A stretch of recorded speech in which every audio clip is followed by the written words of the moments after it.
Hi, everyone. Thank you so much for coming tonight. Thank you for coming to support us and coming to listen to us. My name is Pei, and I am the newest member of the small but mighty Catchlight team. I was brought on board early this year to help launch Catchlight's new initiative, Everyday Bay Area. In my initial conversations with Nancy, she explained to me her vision behind Everyday Bay Area. The idea she proposed to me was that we would bring together a collective of talented local photographers and storytellers to create an Instagram account modeled after the hugely successful Everyday Africa account, but right here at home in the Bay Area. Our mission would be to use the power of visual storytelling to promote inclusion, tolerance, and respect within our community. Thank you.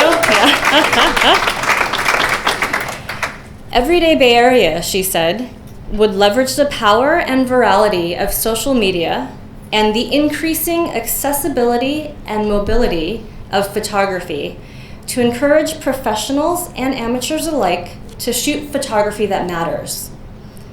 The focus would be on stories that connect us, images that ignite curiosity, start dialogues, and encourage bridge building. Additionally, the feed would help to highlight new photographers with strong visual storytelling skills. With that explanation, I didn't need to be convinced that this was a project that I wanted to be a part of, and I officially joined the Catchlight team 2 weeks into January. 1 week later, on January 20th, the need to reach those whose perspectives are different from our own suddenly became far more urgent. The 2016 presidential election brought into sharp focus that our country is deeply divided among many lines: race, gender, education, religion, and more. It also opened up a brand new way of running a political campaign that has elevated fake news and circumvented traditional media. Everyday Africa and the other everyday projects were started in order to challenge and change the media's perception of their region by putting the power of photojournalism into the hands of the people. Everyday projects show us that we are very much the same in the ways that we conduct and live our lives. In all of our diversity, there is similarity. We have more in common with one another and agree on more things than we know. The surge in popularity of these accounts is partially due to the allure of being able to see a place from the inside, through the lenses of those who are actually living it. This idea, the idea of truthfulness in storytelling, is one that resonates particularly loudly today. Whatever your political allegiances, there's no denying that there's a gigantic rift in our nation that's sending ripples around the globe. How we all fare through this time depends greatly upon the actions we take in response. Storytelling has always been the way we share our experiences and understand each other. Photography has never before had more reach while still maintaining its power of intellectual and emotional connection. It is now more important than ever to focus on the power of our medium to break down barriers and offer new perspectives. Everyday Bay Area launched on March 1st with 14 photographers and now sits comfortably at 16. As most of us know, the start of a new Instagram account is a very slow and steady process, but we've seen a decent amount of growth so far. To date, our photographers have made nearly 200 posts, and just this week, we hit 2 notable milestones.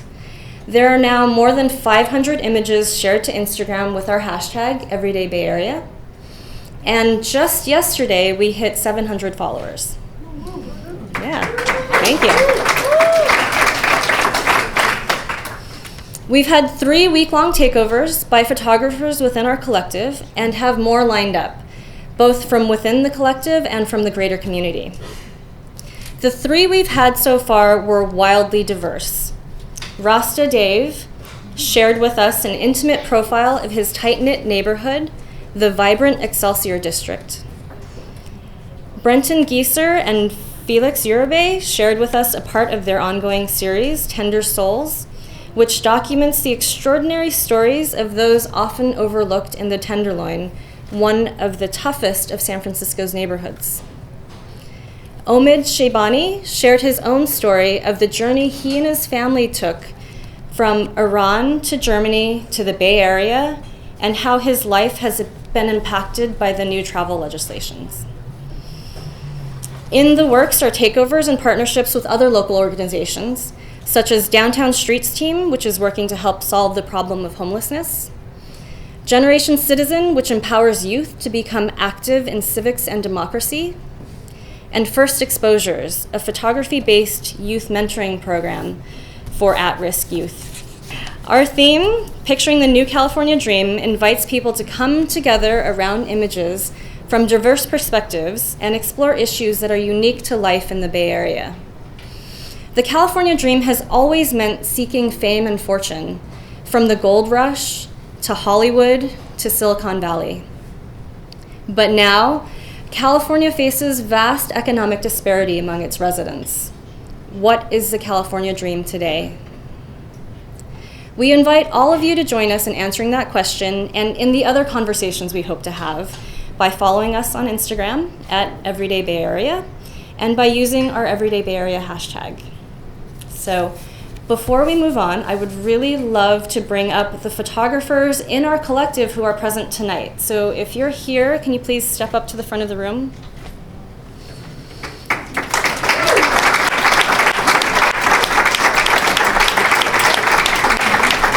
Both sides.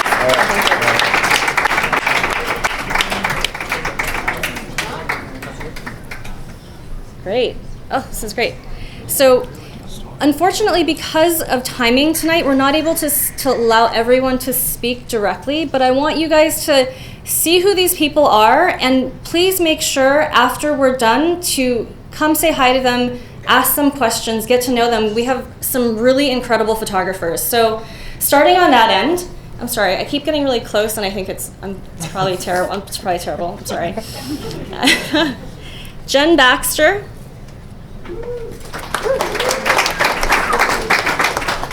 Christopher Michael, Tate Drucker,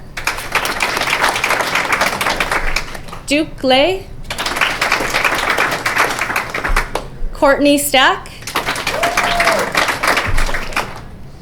Alpana R.S. King, Brenton Gieser, Felix Uribe, Emma Marie Chang. Our newest photographer just signed on yesterday, Colleen Cummins. Caitlin Yapshin. Rasta Dave. And Mark Merman. So thank you, guys. Thank you, photographers especially. We wouldn't be able to do it without you. I mean, we are successful because of the images that you're creating and sharing with us. So thank you all.